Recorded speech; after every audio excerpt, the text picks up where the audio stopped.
always when I start a novel, I have to struggle to find what is going to make these characters come alive to me. Here's the historical record, which I have to say is often written in a way so boring that nobody of any sensibility would ever read it.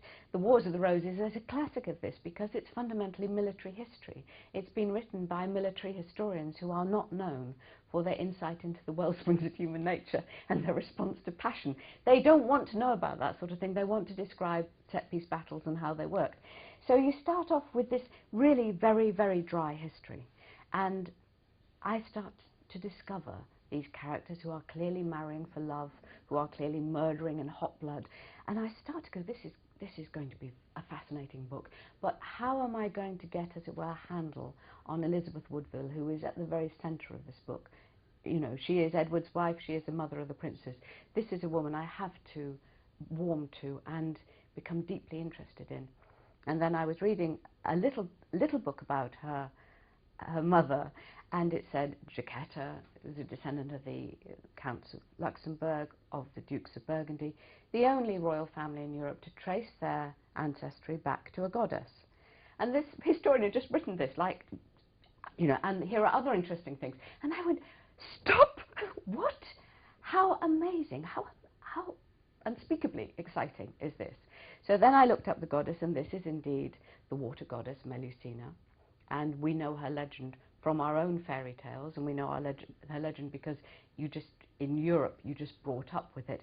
This is the typical scenario whereby there's a clearing in the forest, the knight comes riding through, there's a big fountain in the forest, rising out of the fountain, half naked, is a beautiful, beautiful woman with a fish, with a tail like a fish. She's a mermaid type thing. He proposes marriage to her, of course, could be more natural. She accepts on the condition that she either, the story varies, she either has time alone in privacy, perhaps once a month, or that she must have a room to bathe in and she mustn't be observed. They marry, they have beautiful children, they build a beautiful castle, they're completely, famously happy, and one day, tragically, he breaks the prohibition and he sees her, and he sees that she is in fact using the time on her own to revert to fish. And in some stories, she is so offended that he should break her privacy that she leaves him.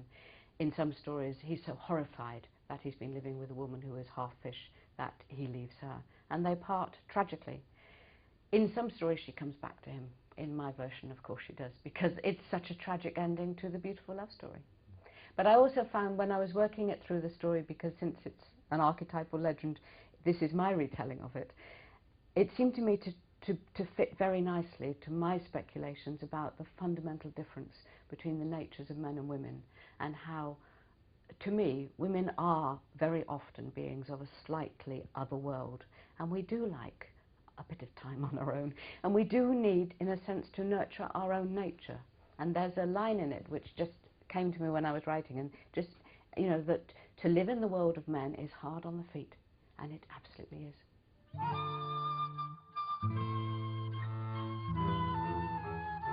The question of magic runs through the novel. In a sense, Jaquetta believes she is a witch. Her contemporaries believe she was a witch because they put her on trial and they find her guilty, and she would have been executed if Warwick had dared to do that. Elizabeth Woodville, as her daughter, would have believed that she would have inherited powers. Consequently, all of the women who then become women of the House of Tudor would have this inheritance. So I think they think that they have power. The people around them think they have power. We as modern scientific people think that that power doesn't exist. Okay, if that's what you think, you know, if that's what you're looking for, that's what you'll see. I don't personally believe that she blew up the mist for the Battle of Barnet, but I do think it was remarkably convenient, and I do think if she could have done, she would have done, and I'm sure she tried.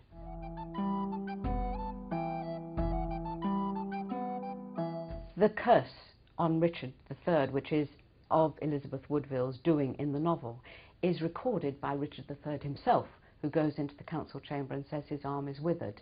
In the Tudor version of history, which is the only version we've got, he claims that his arm has been withered by witchcraft, and he blames a combination of Elizabeth Woodville and Jane Shaw, Elizabeth Shaw.